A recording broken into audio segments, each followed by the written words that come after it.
உலகெங்கும் உள்ள hope TV நேயர்களுக்கு உலக இரட்சகராம் இயேசு கிறிஸ்துவின் நாமத்தினால் உங்களை நான் வாழ்த்தி வரவேற்றுக் கொள்கிறேன். ஆசரிப்பு கூடாரத்தின் ஆச்சரியங்களின் நிகழ்ச்சி மூலமாக உங்களை சந்திப்பதில் மிகுந்த மகிழ்ச்சி. இந்த நாளிலும் இந்த நிகழ்ச்சியை சிறப்பித்து தருவதற்காக நம் மத்தியில அன்பு போதகர்கள் வந்திருக்கிறார்கள். அவர்களை இந்த நிகழ்ச்சியின் சார்பாக நாம் வாழ்த்தி வரவேற்றுக் கொள்ளலாமா? ஸ்தோத்திரம் பாஸ்டர். அற்புதமான காரியத்தை பல நிகழ்ச்சிகளை நம்ம கடந்து படித்து கொண்டிருக்கிறோம். கடைசியாக நிகழ்ச்சியில் நம்ம பார்க்கும்போது ஒரு முக்கியமான கருத்தை நம்ம பார்த்தோம். அந்த தீர்க்க தரிசன காரியங்கள் சில குறிப்பிட்ட ஆண்டுகளெல்லாம் மையப்படுத்தி நீங்கள் பார்த்து பேசுனீங்க எங்ககிட்ட. அதில் குறிப்பாக 1830 ஆண்டுகளில் நீங்கள் பேசும்போது நிறைய விளக்கம் கொடுத்தீங்க. அந்த நேரத்தில் அந்த செய்தியை யார் நமக்கு கொடுத்தது, அந்த நேரத்தில் யார் மூலியமாக வந்துச்சு அந்த செய்தின்றதை கொஞ்சம் விளக்கி சொல்லுங்கள் பாஸ்டர். சரித்திரத்தில் நம்ம படிக்கும் பொழுது இந்த 1830 1830வது வருடத்தில் பொதுவாகவே அநேக விதமான தாக்கங்கள் ஏற்படுத்தக்கூடிய செய்திகள் எல்லாம் வந்தது. இதை நம்ம சரித்திரத்தில் நம்ம படிக்க முடியும். அதான் முன்னாடி நான் உங்களுக்கு கடந்த இதில் சொல்லியிருந்தேன். பொது உடைமையினுடைய செய்தி ஒரு வல்லமையாக பிரசங்கிக்கப்பட்டது. பொதுவாகவே அந்த கார்ல் மார்க்ஸ் அவங்களுடைய தேரியை நீங்கள் பார்த்தீங்கன்னா தெரியும். அதே மாதிரி பார்த்திங்கன்னா அந்த இல்லைவாதிகள், நாத்திகம், இதையும் நீங்கள் அந்த சமயத்தில் நீங்கள் பார்க்க முடியும். அதே சமயத்தில் தான் இந்த முத்தூது என்று சொல்லக்கூடிய 3 தூதர்களுடைய வல்லமையான செய்தி பரலோகத்திலிருந்து அவர்களுடைய பிள்ளைகளுக்காக கொடுக்கப்பட்ட ஒரு செய்தியாக இது வந்தது. இதை நம்ம 1830வது வருடத்தில் நம்ம பார்க்கலாம். இந்த செய்தி முதல்ல யாருக்கு வந்தது அப்படின்னு பார்த்திங்கன்னா, சரித்திரத்தில் நீங்கள் போய் படித்து பார்க்க முடியும். இந்த 3 தூதர்களுடைய செய்தி வில்லியம் மில்லர் என்று சொல்லக்கூடிய ஒரு நபர். அவர் முன்னாடி ஆர்மியில் ஒர்க் பண்ணிட்டு இருந்த ஒரு நபர். அவர் ஒரு விவசாயியும் கூட. அவருடைய வாழ்க்கை சரித்திரத்தை நம்ம வாசித்து பார்க்கும்பொழுது இந்த வில்லியம் மில்லருக்கு இந்த செய்தி கிடைக்கப்படுது. இதை பார்த்த மாத்திரத்தில் அவருக்கு அவருடைய லைஃப் ஹிஸ்ட்ரிலாம் கொஞ்சம் சுவாரஸ்யமாகவே இருக்கும். அவர் ஒரு ஆர்மியில் வேலை செய்த ஒரு நபராக இருந்தாலும் ஆலயத்தில் போய் நின்று பேசக்கூடிய ஒரு மனிதர் கிடையாது. இப்போ சில நபர்கள்லாம் நீங்கள் பார்த்தீங்கன்னா ஆள்லாம் நல்லா ஜைஜாண்டிக்காக இருப்பாங்க. ஆனால் மைக்கை பிடிக்கும் பொழுது சம்டைம்ஸ் அவங்களுக்கு ஒரு நர்வஸ் ஆகிறத நம்ம பார்க்கலாம். அதே ஒரு கேரக்டர் தான் யாருக்குன்னா வில்லியம் மில்லர். அவர் ஆலயத்தில் போய் பேசக்கூடிய பயப்படக்கூடிய ஒரு மனிதன் தான். ஆனால் அப்பேற்பட்ட நபருக்கு தான் இந்த ஒரு வல்லமையான ஒரு தூது கிடைக்கப்பெற்றது. இந்த 1830ஸில் நம்ம பார்க்கும்பொழுது ஆண்டவருடைய பிள்ளைகளுக்கு அதுக்கப்புறம் வெளிச்சங்கள் அதிகமாக கிடைக்கப்பெற்று இந்த முத்தூதுகள் எல்லாம் அங்கே பரவினதாக நம்ம சரித்திரத்தில் நம்ம படிக்க முடியும். தேங்க்யூ பாஸ்டர், நல்ல ஒரு விளக்கம். பஸ் ஜாஷுவா அவங்க சொல்லும்போது பார்த்தீங்கன்னா அழகாக சொன்னாங்க, இந்த நபர் மூலமாக வந்துச்சு அப்படின்னு சொல்லி. இந்த சத்தியமானது குறிப்பிட்ட மக்களுக்கு ஸ்பெசிஃபிக்காக அப்படின்னு சொல்லி சொல்கிறதா, இல்லை எல்லாருக்கும் கொடுக்கப்பட்ட ஒரு செய்திகளா? நம்ம கடந்த நிகழ்ச்சியில் பார்க்கும்போதே இந்த முத்தூது செய்திகளை படிக்கும்பொழுது அந்த முதல் தூதனுடைய தூதில் இது சகல ஜாதிகளுக்கும் சகல பாஷைக்காரருக்கும் எந்த விதமான குறிப்பிட்ட மக்களுக்கு அப்படின்னு கிடையாது.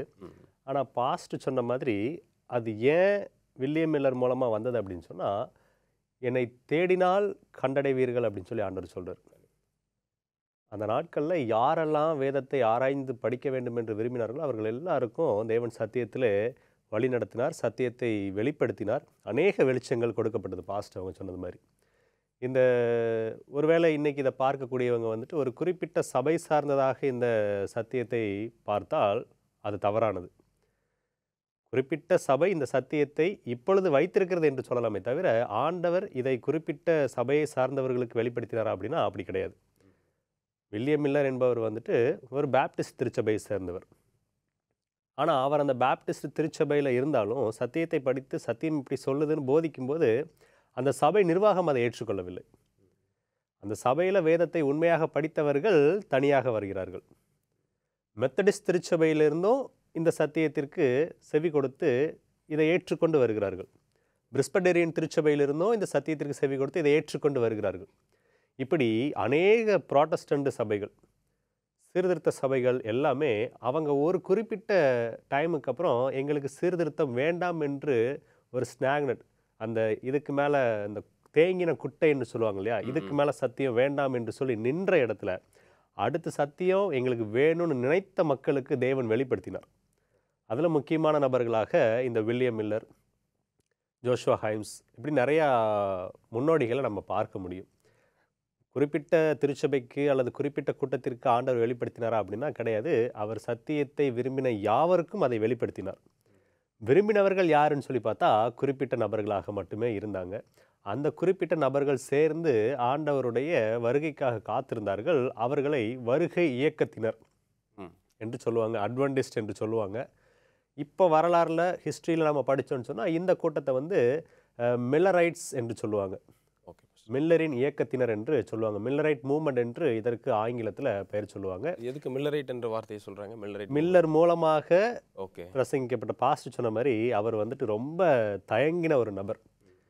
அவர் வேதத்தை ஆராய்ச்சி பண்ணதுக்கான காரணம்னு சொன்னால் அந்த பேட்டில் ஃபீல்டு அவருடைய போர்க்களத்தில் பார்க்கும்போது மனிதன் செத்து மடிந்து கொண்டு இருக்கிறான், இவ்வளவுதான் வாழ்க்கையா என்று வெறுத்து போன நிலையில் வேதத்தை படிக்க ஆரம்பிக்கிறாரு. வேதாகமத்திற்கு எதிரானவராகத்தான் அவர் ஆரம்ப காலத்தில் இருந்தார். இந்த மரணங்கள் எல்லாவற்றையும் பார்க்கும்போது அவர் வேதத்தில் தன்னுடைய கவனத்தை செலுத்தும் போது குறிப்பாக தானியேல் 8:14 வாசிக்கிறார். முழு வேதத்தை ஆராய்ச்சி செய்யும்போது தானியேல் 8:14 பார்த்து தானியேல் மற்றும் வெளிப்படுத்தின விசேஷ புஸ்தகங்களை ஒப்பிட்டு படிக்கும் பொழுது தான் அவருக்கு ஆண்டவருடைய சில காரியங்கள் தீர்க்க தரிசனங்கள் மூலமாக ஆண்டவர் வெளிப்படுத்தி கொடுக்கிறார். அதை அவர் போதிக்காமல் இருக்கிறார், தனக்குள்ளாக வைத்து கொண்டிருக்கிறார். ஆனால் ஆண்டவர் அவர் போதிக்க வேண்டும் என்பதை நிச்சயமாக அவர் உணர்ந்து கொள்ளும்படியாக அநேக காரியங்களை செய்தார். அதனால் அவர் வல்லமையாக ஊழியங்கள்லாம் செய்தார். நம்ம அதை பார்ப்போம். அப்படி ஊழியங்கள் மூலமாக வந்த எல்லாரும் சேர்ந்தது தான் அந்த இயக்கம். மில்லரினுடைய இந்த முன்னெடுப்பினாலே வந்ததுனால இது மில்லரைட் மூவ்மெண்ட் என்று சொல்கிறாங்க. Thank you pastor. நல்ல ஒரு அழகான விளக்கம். யார் மூலம் வந்துச்சு, எதன் மூலமாக வந்தது, குறிப்பிட்ட மக்களான்னு கேட்கும்போது இல்லை. ஆனால் நீங்கள் ஒரு பாயிண்ட் சொன்னீங்க, குறிப்பிட்ட மக்களுக்கு அது கொடுக்கப்படலை, பொதுவாக எல்லாருக்கும் கொடுக்கப்பட்டது. ஆனால் அதை கவனித்து அதை விடாதபடி மறுபடியும் வாஞ்சியோடு தேடின கூட்டம் இருக்கும்போது அது குறிப்பிட்ட கூட்டமாக இருந்துச்சுன்னு சொன்னீங்க. நல்ல ஒரு தொடர்ச்சியான வரலாற்று காரியம் நம்ம படிச்சுட்டு இருக்கோம். ஒரு சிறிய இடைவெளி பிற்பாடு நம்ம மீண்டும் நிகழ்ச்சிக்கு வரலாம். நேர்களே, அற்புதமான கருத்தை நாம் படித்து கொண்டிருக்கிறோம். ஒரு சிறிய இடைவெளி பிற்பாடு மீண்டும் நம்ம நிகழ்ச்சிக்கு வரலாம்.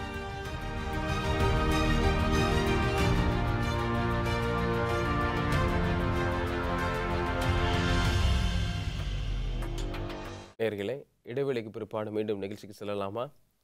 ஃபஸ்ட்டு நல்லா ஒரு விஷயத்த சொன்னீங்க. எனக்கு ஒரு சந்தேகம் என்னென்னா, வில்லியம் மில்லர்னு ஒருத்தர் சொன்னீங்க, ஒரு பெரிய ஆர்மிலெலாம் வேலை செஞ்சவர், ஒரு விவசாயி என்றெல்லாம் நிறைய விவரங்கள் சொன்னீங்க. அவர் சொல்ல வந்த கருத்து என்ன? எதை தான் அவர் ஏதாவது கண்டுபிடிப்பு மூலமாக ஏதாவது செய்தாரா? அவர் சொல்ல வந்த விஷயங்கள் என்ன? வில்லியம் மில்லர்னுடைய வாழ்க்கை சரித்திரத்தை நம்ம படித்து பார்க்கும்பொழுது அவருடைய வாழ்க்கையில் மிகப்பெரிய ஒரு தாக்கத்தை ஏற்படுத்தின ஒரு வேத வாக்கியம் வந்து தானியேல் 8:14. கடந்த சில நிகழ்ச்சிகளில் நம்ம படித்தோம். தானியேல் 8:14 வந்து 2300 ராப்புகள் செல்லும், பின்பு பரிசுத்த ஸ்தலம் சுத்திகரிக்கப்படும் அப்படின்ற ஒரே ஒரு வசனம் அவருடைய வாழ்க்கையில் மிகப்பெரிய ஒரு தாக்கத்தை ஏற்படுத்தினது. சரித்திரம் என்ன சொல்லுது அப்படின்னா, அவர் தானியேல் புத்தகத்தையும் வெளிப்படுத்தின புத்தகத்தையும் வாசிக்க ஆரம்பித்தார். ஸ்பெஷலி இந்த தானியேல் புத்தகத்தை மட்டும் 2 வருஷம் தொடர்ந்து அந்த தானியேல் புத்தகத்துக்காக மாத்திரமே அவர் வந்து ஸ்பெண்ட் பண்ணார். அப்போ படிக்கும்பொழுது அவருக்கு இந்த தானியேல் 8:14 தான் அவருடைய உள்ளத்தில் மிகப்பெரிய ஒரு உறுத்தல் இருந்து கொண்டே இருந்தது. இந்த ஒரு வசனத்தில் ஏதோ ஒரு மிகப்பெரிய ஒரு மறைப்பொருள் இருக்குது அப்படின்றத அவர் கண்டுபிடிச்சார். தானியேல் 8:14 அடிப்படையில் இந்த தானியேல் 8:14 வந்து ஆசரிப்பு கூடாரத்தோடு சம்மந்தப்பட்டிருக்கு, ஆசரிப்பு கூடாரத்தில் இருக்கக்கூடிய ஒரு பண்டிகையோடு சம்மந்தப்பட்டிருக்கு. பரிசுத்த ஸ்தலம் வந்து சுத்திகரிக்கப்படுவதற்கு ஒரு பண்டிகை முடிந்த பிற்பாடு தான் இந்த ஆசரிப்பு கூடாரம் வந்து சுத்திகரிக்கப்படும் அப்படின்றது பாவ நிவாரண நாள். இப்படிப்பட்ட விலையேற பெற்ற ஒரு மறைபொருள் எல்லாம் அவர் கண்டுபிடிச்சார். இதுதான் அவர் கண்டுபிடிச்சி அப்போது 2300 ராப்புகள் எப்பொழுது முடிகிறதோ அப்பொழுது ஆண்டவராகிய இயேசுவானவர் இந்த உலகத்திற்கு வரப்போகிறார் அப்படின்ற ஒரு செய்தியை, ஒரு உண்மையை, ஒரு மறைபொருளை அவர் வந்து கண்டுபிடிச்சார். இதற்காக வந்து எடுத்த உடனே அவர் வந்து ஆண்டவர் வந்து 2300 ராப்புகள் முடிகிற சமயத்தில் வரப்போகிறாரு அப்படின்றத அவர் வந்து ஃபஸ்ட்டு பிரகடனம் பண்ணலை. அதற்காக அவர் என்ன பண்ணார்னா, இது சரிதானா, இது கரெக்டா அப்படின்னு சொல்லிட்டு அவர் ரொம்ப ஆராய்ச்சி பண்ண ஆரம்பித்தார். அதனுடைய ஆராய்ச்சியினுடைய விளைவாக 2300 ராப்புகள் எப்பொழுது முடிகிறது அப்படின்றத ஃபஸ்ட்டு கணக்கிட்டார். அப்போது எப்பொழுது தொடங்குது அப்படின்ற ஒரு கணக்கையும் அவர் வந்து கண்டுபிடிச்சார். அது வந்து கிமு 457 வருடத்தில் வந்து ஆரம்பித்ததாகவும் அது முடிகிற ஒரு வருடம் வந்து கிபி 1844 வருடம் முடிகிறதாகவும் அவர் வந்து வேத ஆராய்ச்சி மூலமாக கண்டுபிடிச்சார்.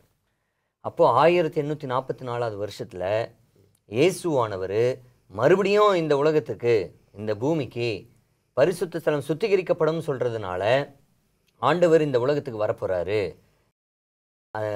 1844 வருடத்தில் வரப்போகிறாரு அப்படின்றத கண்டுபிடிச்சார். அப்போது எந்த மாதத்தில் வரப்போகிறாரு, எந்த தேதியில் வரப்போகிறாரு அப்படின்றது அடுத்த ஒரு கேள்வி அவருக்கு இருந்தது. அப்போ பரிசுத்த ஸ்தலம் சுத்திகரிக்கப்படும் அந்த வசனம் சொல்கிறதுனால எந்த பண்டிகையில் பரிசுத்த ஸ்தலம் சுத்திகரிக்கப்படும்? 7 பண்டிகையை நம்ம வந்து கடந்த சில நிகழ்ச்சிகளை நம்ம படிச்சிருப்போம். 7 பண்டிகையில் ஒரே ஒரு பண்டிகை மட்டும்தான் பரிசுத்த ஸ்தலம் சுத்திகரிக்கப்படும்னு சொல்லுது. அது வந்து பாவ நிவாரண நாள். அந்த பாவ நிவாரண நாள் எப்பொழுது அப்படின்னு வேதாகமம் என்ன சொல்லுதுன்னா 7வது மாதம் 10ஆம் தேதி அப்படின்னு வேதம் சொல்லுது. அப்போ யூதர்களுடைய காலகட்டத்தின் அடிப்படையில் யூதர்களுடைய காலகட்டத்தின் அந்த ஒரு மாதம் என்ன, ஏன்னா வசனம் அப்படிதான் சொல்லுது, 7வது மாதம் அப்படின்னு வேதம் சொல்லிடுச்சு, 10ஆம் தேதினும் வேதாகமம் தெளிவாக சொல்லுது. அப்போ யூதர்களுடைய கால்குலேஷன் பிரகாரம் இந்த இது நம்மளுக்கு தெரிஞ்சிடுச்சு. நம்மளுடைய கால்குலேஷன் பிரகாரம் நம்மளுடைய மாதத்தின் அடிப்படையில் எந்த மாதம் அப்படின்னு பார்க்கும்பொழுது 7வது மாதம்னு வேதாகமம் சொல்கிறது வந்து நம்மளுடைய காலகட்டத்தில் அக்டோபர் மாதமாக அது வருகிறது, நம்மளுடைய ஆங்கில மாதத்தில் பார்க்கும்பொழுது. அப்போது பாவ நிவாரண நாள் வந்து 10ஆம் தேதி அப்படின்னு நாங்கள் சொல்லும் பொழுது நம்மளுடைய ஆங்கில கேலண்டரில் பார்க்கும்பொழுது அது 22ஆம் தேதியாக வருகிறது. அப்போது அவருக்கு என்ன தென்படுது அப்படின்னா, ஆராய்ச்சி அவர் பண்ண பிற்பாடு அப்போது அக்டோபர் மாதம் 22ஆம் தேதி தான் பாவ நிவாரண நாள் அப்படின்றத அவர் கண்டுபிடிச்சார். 2003 ராப்பகலினுடைய முடிவு வந்து 1844 அப்படின்றத அவர் கண்டுபிடிச்சார். ஆரம்பத்தில் சில குழப்பங்கள், சில கால்குலேஷன்லாம் கொஞ்சம் தவறாக இருந்தது அவருக்கு.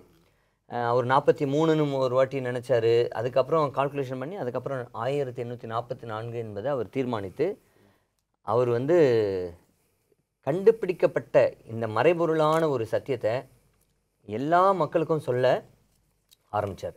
இது நம்ம சரித்திரத்தில் நம்ம படிக்கும் பொழுது ரொம்ப சுவாரஸ்யமாக இருக்கும். அவருக்கு கிடைக்கப்பட்ட ஒரு வெளிச்சத்தை அங்கு அவரால் முடிந்த அளவுக்கு ஒரு பெரிய அளவில் மக்கள்கிட்ட போய் அவர் அதை சேர்த்ததாக நம்ம பார்க்கலாம். இதுதான் அவருடைய செய்தி. Thank you pastor, thank you. Pastor Joshua அவங்க சொல்லும்போது பாஸ்டர் ஒரு வசனத்தை கோட் பண்ணாங்க, தானியேல் 8ஆம் அதிகாரம் 14வது வசனம். அந்த வசனத்திலிருந்து என்ன கருத்தை அவங்க இன்னும் பிரதிபலித்தாங்கன்னு கொஞ்சம் விளக்கம் சொல்ல முடியுமா? ஆமாம், பாஸ்டர் அவங்க சொல்லும்போது பரிசுத்த ஸ்தலம் சுத்திகரிக்கப்படும், அது அவருடைய மனதில் பெரிய உறுத்தலாக இருந்துச்சு. இந்த காலகட்டம் முக்கியமான காலகட்டம், பரிசுத்த ஸ்தலம் சுத்திகரிக்கப்படும் என்பதும் ஒரு முக்கியமான வார்த்தை. அவர் வேத ஆராய்ச்சியின் அடிப்படையில் அவருக்கு என்ன தெளிவாக தெரிந்ததுன்னா, பரிசுத்த ஸ்தலம் சுத்திகரிக்கப்படுதல் என்பது தேவனுடைய நியாய தீர்ப்பு என்பதை அவர் ரொம்ப தீர்க்கமாக விசுவாசித்தார். 2003 ராப்பகலும் பாஸ்டர் அவங்க சொன்னது மாதிரி முதல்ல 2 ஆண்டை அவர் மையப்படுத்தினார். 1843 ஆண்டை முதல்ல சொன்னாங்க. ஓகே, என்ன அடிப்படையில் சொன்னாங்கன்னா, அந்த 2003 வருடங்களை கிமு 457 கணக்கு பண்ணும்போது நம்மளுடைய சிம்பிள் மேத்ஸில் நம்ம போட்டோம்னு சொன்னால் 1843 வந்து நிற்கும். ஏன் அப்படின்னா நமக்கு மேக்ஸில் வந்துட்டு மைனஸுக்கும் ப்ளஸுக்கும் இடையில 0ன்னு நம்பர் இருக்கும். -1 -2 அப்படி போகும். இந்த பக்கம் 1 2 3ன்னு வரும், இடையில 0 இருக்கும். ஸோ சிம்பிள் மேத்ஸ் நம்பர்ஸில் நம்ம பார்க்கும்போது வந்துட்டு இந்த கணக்கு 2003 457, அதாவது கிமுன்னா நம்ம மைனஸில் போகணும். இந்த சிம்பிள் மேத்ஸில் பார்க்கும்போது 1843 வரும். ஆனால் வருடங்களை பார்க்கும்போது 0 இயர் அப்படின்னு எதுவுமே கிடையாது. கண்டிப்பாக கிறிஸ்துவுக்கு முன் 1வது வருடம், கிறிஸ்துவுக்கு பின் 1ஆம் வருடம், 0 இயர் கிடையாது. ஸோ அந்த ஒன்றை நம்ம எங்கே சேர்க்குறோன்னு சொன்னால் அந்த 1843 சேர்க்கும்போது 1844. ஸோ அந்த காலகட்டத்தை அவங்க தெளிவுபடுத்தினாங்க. முதல்ல குழப்பமாக இருந்தாலும் 1843 சொல்லியிருந்தாலும் பின்பாக அந்த காலகட்டத்தை தெளிவுபடுத்திட்டாங்க. ஆனால் அந்த சம்பவம், பரிசுத்த ஸ்தலம் சுத்திகரிக்கப்படும் என்கிற சம்பவத்தை நியாய தீர்ப்பு என்பதை தெளிவாக உணர்ந்தாங்க. பூமியில் வந்துட்டு அப்போ ஆசரிப்பு கூடாரம் இல்லை. சாலமோன் கட்டின ஆலயம் அது பாபிலோனியர்களால் தரைமட்டமாக்கப்பட்டது. அதற்கு பிறகு செருபாபேல் யோசுவா கட்டின ஆலயம் அது ரோமர்களால் அழிக்கப்பட்டது. இயேசு கிறிஸ்து அதை குறித்து மத்தேயு 24ஆம் அதிகாரத்தில் சொல்லியிருப்பார்.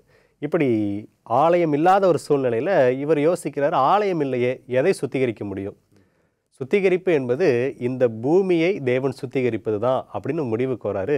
அதனால தான் அவர் என்ன நினைக்கிறாருன்னு சொன்னால், ஆண்டவருடைய வருகை இந்த பூமிக்கு வருது தான் இந்த பூமி சுத்திகரிக்கப்படுகிறது. அதனால் கண்டிப்பாக 1844 வருடம் அக்டோபர் மாதம் 22ஆம் தேதி இயேசு கிறிஸ்து பூமிக்கு வருவார் என்பதை பகிரங்கமாக அவர் பிரசங்கிக்க ஆரம்பித்தார். நல்ல நல்ல கருத்துக்கள் பாஸ். ஒரு சிறிய இடைவெளி பிற்பாடு நம்ம நிகழ்ச்சிக்கு வரலாம். நேயர்களே, ஒரு சிறிய இடைவெளிக்கு பிற்பாடு நான் மீண்டும் சொல்லலாமா?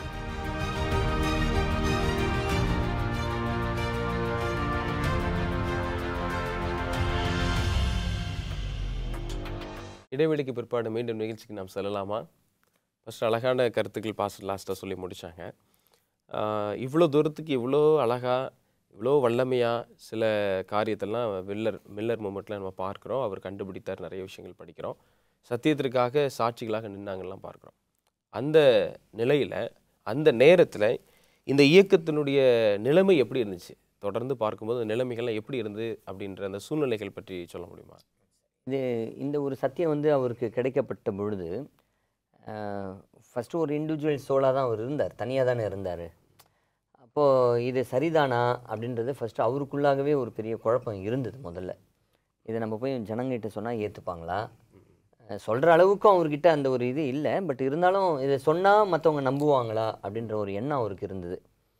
அப்போது ஒரு நாள் அவர் என்ன நினைக்கிறாருன்னா, அவருக்குள்ள ஒரு யோசனை. ஆண்டவர்கிட்ட அவர் ஜெபம் பண்ணுறாரு. ஆண்டவரே, நீங்கள் இந்த சத்தியம் எனக்கு நீங்கள் தான் கொடுத்துருக்குறீங்க, ஆனால் சொல்கிறதுக்கு என்கிட்ட எந்த ஒரு சோர்ஸ் கிடையாது, அந்த ஒரு தைரியமோ இல்லை எதுவுமே இல்லை. நீங்கள் என்னை பயன்படுத்தணும்னு நீங்கள் நினச்சிங்கன்னா என்னை யாராவது வந்து கூப்பிடட்டும், அப்போ நான் இது வந்து உண்மை அப்படின்னு நான் நினைக்கிறேன் அப்படின்ற மாதிரி அவர் நினச்சார். வில்லியம் மில்லர் ஒரு வில்லிங்காகவே ப்ரேயர் பண்ணுற மாதிரி தான் பண்ணியிருக்கிறாரு. அப்படி தான் அவருக்கு ஒரு எண்ணம். அப்போது அவருடைய ரிலேட்டிவ் ஒருத்தர் என்ன பண்ணுறாருன்னா, ஞாயிற்றுக்கிழமை அன்று அவருடைய வீட்டுக்கு வராங்க. வந்து அதாவது ஞாயிற்றுக்கிழமை ஆலயத்தில் பிரசங்கம் செய்வதற்காக இவருக்கு ஒரு அழைப்பை வந்து அவங்க வந்து கொடுக்குறாங்க.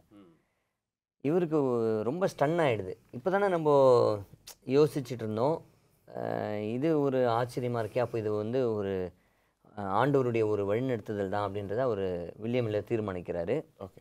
அவர் வந்து அந்த ஆலயத்தில் போயிட்டு இவருக்கு என்ன கிடைக்கப்பட்டதோ அந்த கிடைக்கப்பெற்ற ஒரு செய்தியை மக்கள் மத்தியில் பேசுகிறார். ஆனால் இவருடைய முன்னாடி ஒரு லைஃப்பை நம்ம வாசித்து பார்த்திங்கன்னா, முன்னாடி ஏசாயா 53ஆவது அதிகாரத்தை ஒரு பாஸ்டர் என்ன பண்ணுறாருன்னா வாசிக்க சொல்லும்போது இவர் முதல்ல எடுத்து ஏசாயா 53ஆவது அதிகாரத்தை இப்போ சர்ச்சில் காங்கிரிகேஷனில் வாசிப்பாங்களா, அது மாதிரி இவர் 53ஆவது ஏசாயா 53ஆவது தீர்க்க தரிசன புத்தகத்தை வாசிக்கிறாரு. அவரால் வாசிக்க முடியல, அப்படியே வேர்த்து கொட்டி அப்படியே ஸ்டாப் ஆகிடுறார்.